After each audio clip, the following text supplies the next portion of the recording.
What would you do? I'm going to change gears now to the Philadelphia Eagles, and they have this issue on offense, and they do a very good job of circling the wagons and keeping things internal. But it's clear that internally something needs to be done to get everybody on the same page and to get the offense clicking. What would you do to try to make sure just all your guys are on the same page, the relationships are right, and everyone's moving in the same direction?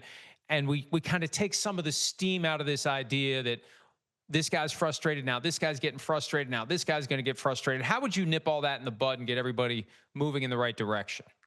I would say, first of all, our goal is to win. And so that's number one. And we all agree on that. And everybody's going to say they agree on it. Now, who are we as Eagles and how are we going to win?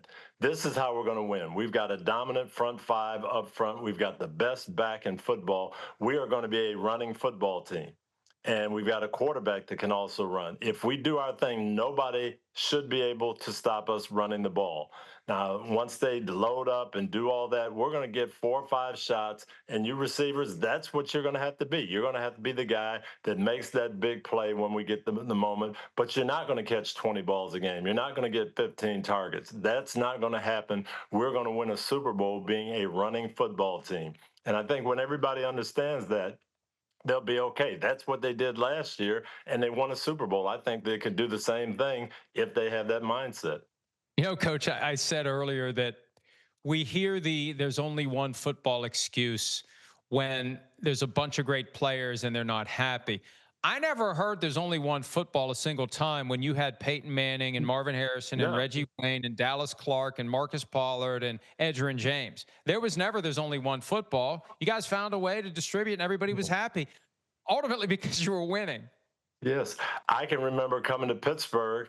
Lynn Swan, in a great year, caught 33 passes. And he's got 4 Super Bowl rings. He's in the Hall of Fame, and everybody thinks he's one of the greatest receivers that ever played.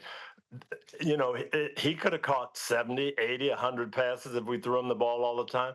But his goal was to win. We're here to win a Super Bowl. And if I only get 4 catches in the Super Bowl and 3 of them are phenomenal, people will be playing it for 50 years. So that's the way I'd approach it if I'm a Philadelphia receiver. I'm going to get a chance to make a big play in a big moment, and that's what I live for. But until then, we're going to win games, and we all have to be on the same page. This next topic I want to discuss with you. I think about how big of a deal the whole exercise would have been if it wasn't a 4:05 p.m. Eastern kickoff between a winless team and a struggling team that was also up against a 4:05 p.m. kickoff between the Bucks and the Seahawks, which was one of the great games of the year.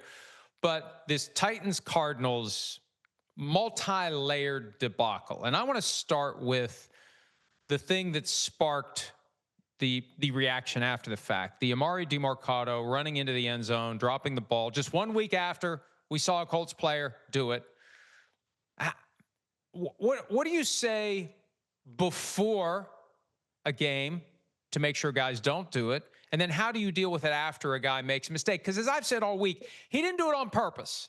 He just made a mistake. It was a bad one. How do you coach guys away from that? And then how do you coach guys after they make a mistake, a horrible mistake, but still ultimately a mistake? Well, and you have to coach it before, and I'm sure that's what got Jonathan Gannon so upset, is that every coach in the National Football League, I'm sure, showed the A.D. Mitchell play in their meeting on Monday and said, look, this is what happens. You can't let this happen. Talk about it, get in the end zone, and then celebrate. So you coach it before. Now, when it happens after you've coached it, then you've got a decision to make. And depending on your personality and how you handle it, I think I would have probably just went up to the young man and said, I don't think you'll ever play here again because we talked about that and you let your team down. But yeah, this you have to coach before the fact. Yeah, the reaction was anything but that. They obviously didn't cut him. Who knows what they're going to do? But the video that emerged of Jonathan Gannon getting in Amari DeMarcado's face, we couldn't see all of it, but it was obvious based upon the way the bodies were moving. There was contact there before, and then when he walks away, there's the big slap on the arm. The team eventually fined Jonathan Gannon $100,000. The league took no action because that fine was deemed to be sufficient. What advice would you have to a coach like Jonathan Gannon, who maybe in that moment lost his cool and crossed the line? Well, it happens, and I think he did the right thing. He apologized to his team, probably apologized personally, but that's a tough one. You've got to keep those emotions under control. I learned that early on, and I was better at it. But you have those moments, and all you can do is apologize. What kind of impact do you think that has, though, on the locker room moving forward? How does he get past? I guess it depends on how sincere they view the apology to be. If there's any lingering uncertainty after that, if they think he was just checking a box because somebody told him to, then they may not react well to that.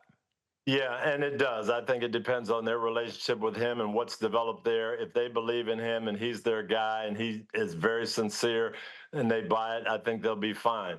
I don't know, that's a locker room issue. And again, I think a lot of that transpires before these incidents. What has happened to build that? Hi, it's Mike Florio. Thanks for watching PFT on YouTube. Hit subscribe for the latest news and analysis from Pro Football Talk.